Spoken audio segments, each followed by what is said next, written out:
जिसके पास भी अगर कोई मटीरियल है, कोई चीटिंग है, वो बाहर निकाल दे और अपने सुपरवाइजर स्टाफ के पास जमा करा ले।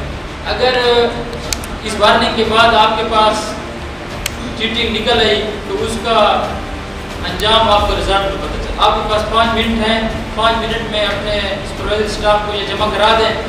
अगर इसके बाद भी आपके पास कोई चीटिंग कोई निकल आई तो उसका रिजल्ट आप खुद भुगतेंगे। ठीक है, 5 मिनट है आपके पास।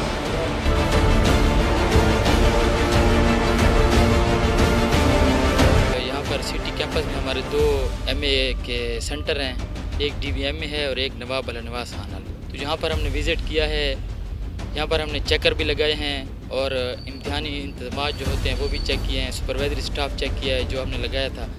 स्टाफ भी पूरा है, स्टूडेंट्स भी पूरे हैं और बाकी इंतज़ामात भी बिल्कुल ठीक हैं। ये सारे जो इंतज़ामात साफ़ और शफाफ तरीके से हो रहे हैं, ये खसूसी वाइस चांसलर गुलमर्ग यूनिवर्सिटी शकीबुल्लाह साहब की हिदायत पर हो रहे हैं और बाकी सेंटरों पर भी हम विज़िट करेंगे और जो बाहर के सेंटर हैं उन पर भी हमने चेकर भेज दिए हैं और उन पर भी इंशाल्लाह इम्तिहान जो है साफ़ और शफाफ तरीके से इंशाल्लाह। जो चीज़ भी आपके सामने निकाल दो हम तलाशी लेंगे।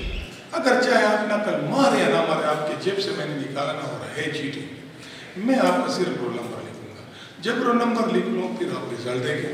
रिजल्ट में क्या होगा, इससे बेहतर ये है कि मैं आपका रोल नंबर ना लिखूँ, सफ़ेद पेपर दे दो ना, नकल के लिए बिल्कुल सोचो भी मत।